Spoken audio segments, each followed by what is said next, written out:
I'm Narelle Todd. And I'm Essie Susan Smith. We are the self-publishing author and marketing duo that has sold over 2 million books. But we didn't start out knowing how to sell books. Fast forward past many failed promotions and a lot of lessons learned, you will see how we went from self-publishing newbies to hitting the New York Times bestsellers list and making the USA Today bestsellers list 19 times and counting. We created the Get My Book Out There podcast to give you simple yet effective marketing strategies to increase readership and book sales, so you know what to do, when to do it, and how to do it, as well as some tips for staying mentally and physically well. Let's get started. And we are talking about series and how to sell more in a series. Who doesn't want to just sell a book, let alone, sell more in a series, even better. So what are we, 19 series? Or 19 or 21, I can't remember. Yeah, and yes, there's certainly plenty. So we have learned a few lessons in the promotion of those 19 or 21 series, and we wanted to share some of those with you today. So we've actually got 4 tips for you today, not our usual 3. So the very first one is put your first in a series for free or 99 cents. What that does is obviously attract people into the series. You're obviously not going to make money because it's free or 99 cents, but what it does is it draws people into the series, and then because you've got other books, there's obviously going to be read through, people are going to then buy, and that's how you're going to get people in, get people reading the series, and then obviously they're going to go on and read all your other books. And remember, if you have more than one series, that doesn't mean put the first in every single series for free. No. You just need to do one. Yes, and all we do really is move that around. Yes. So it could be seasonal, or there could be something going on. There could be something that taps into, like there's one series I'm thinking of that you actually used a date in that in Gracie's Touch. So we usually do something with the Zion series, in... Lucian Day. Yes, yeah.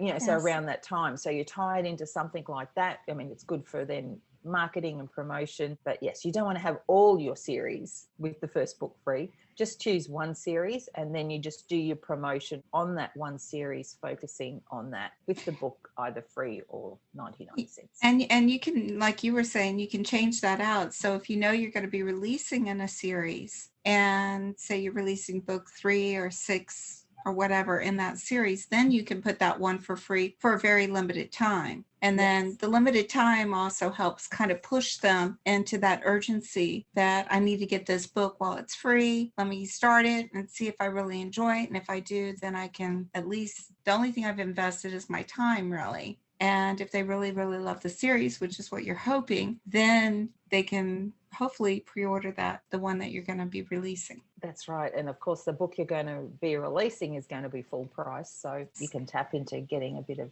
money from that one. Yeah, definitely. The other thing also is for people who are selling on Amazon, which would be most authors, is the Amazon series page. So do make use of that. It's a reasonably new sort of thing. So it literally, as it would suggest, it's where you can put together all the books in a series. So readers just need to, click on that link and they can see all the books. So they can even buy all the books. That's what I love, is if they see that, they're like, let me just go ahead and get them all right now. And if you have that first one for free, of course, even then, if you read it and you love it and you go back, the reader goes back and they see that, well, let me go ahead and just buy the whole series. Yes. And it's not like they then are going, oh, I have to go and buy each one individually. If they had paid full price, say, for the first one, they may be reluctant to go buy the whole series. There's a button you can just buy the whole series. They may go, oh, I've already bought that. I don't want to rebuy it, or, whatever. So this way, by having it free 99 cents, you kind of take away a bit of that opposition. So you've reduced one more friction point for people to actually go buy. I like that idea. The other one is, in your book, always offer the first chapter of the next book in the series. And then that way, obviously, what you're doing is you're drawing them into the book. So they've just finished, the first book, they've loved it. You've got the first chapter of book 2 at the end of that first book. They read it.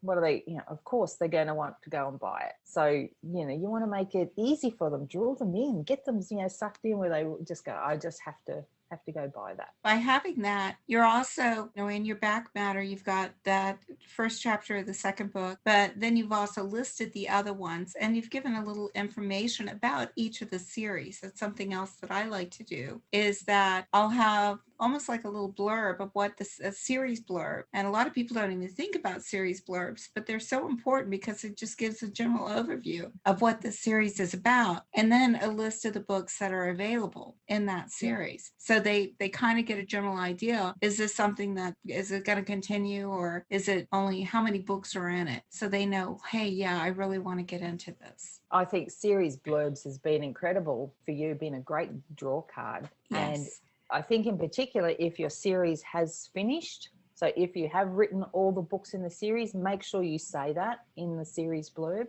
and in all your books, so that people actually know it's a completed series. That in and of itself is a selling point, because many people will say, I don't want to read a series until it's finished. So they may hold off on, buying more books in that series because they don't want to then wait, for the rest. So no issue if you haven't finished your series. Obviously, you just need to keep, writing the books. But if you have, do use that as a selling point and just let your readers know that the series is complete. That's a really, really good point there. And go write your series blurb. Yes. Don't forget that one. Yes. And when you've got your first book for free, so in your series, you've got decided on what your promotional time frame for that could be. It could be a month, 2 months. Do a promotion, the free or 99-cent promotions. Put one of those together and then run that. Say when you first start the free book, and then just before you're going to finish it, do another push towards it then, or midway through. So let's say you're going to run it for 2 months. So at the beginning of month 1, you would do your promo, and then the beginning of month 2, you would also do a promo again, just to pick up some more readers. And then they've got a month in order to be sharing it with their friends, because that's what we all do, of course. You say, you've got to go read that book. So you give people enough time to do that. So what is tip number 2? Tip number 2 was the Amazon series page. Okay. So we want to make sure that they understand. Don't forget to do that, because a lot of people forget to connect those series together. And now that Amazon allows you to do it, it is a huge selling point. I'm amazed at the number of authors who forget to go into Author Central. I'm guilty of that, but they need to make sure that they go into Author Central and claim their books. They can't put it in a series if you haven't gone in there and claimed it. Yes, absolutely. Make sure you've done that. So that's our 4 tips for selling a series, getting some more sales. Firstly, you have your free book, your first book for free or 99 cents. Go make use of the Amazon series page and, put all your books together in a series so that they know. And offer the chapter of your next book at the end of the first book or second book. Lastly is to do a series promo. So like on a site like Free Booksy or one of those, a free or 99-cent promo deal. Spend maybe $75 or something like that. Put together a good promo. And this is a good time to be able to repurpose your series blurb. Yes. So when you're doing these promos and stuff, you can draw from the series blurb that you've written. Yep, absolutely. So that's our bonus tip for today. So we've got 5 tips actually. Definitely go write your series blurb. The marketing just that you can do just with the series blurb. Yes. So it's not just about marketing each book, market it as a series. Definitely kudos there. So there's our 4 tips plus a bonus, 5 tips for how to sell more in a series. Now I'm ready to go find a great series to get lost in. Yes. Sounds like a plan, Stan. Well, now you know what to do. Thanks, everyone. Thank you again. And don't forget, check out those different series out there. Yes, absolutely. If you have any comments, please leave comments below or on our website. If you have something that you want us to talk about, please also let us know. We want to give you some content that you've got questions about so that we can help you get out there and sell more books and, make that dream of being an author come true. See you next week. Bye. Bye. Hey, thanks for joining us today. We've got way more information we want to share with you to increase your book sales. So please come and join me at facebook.com. Get my book out there.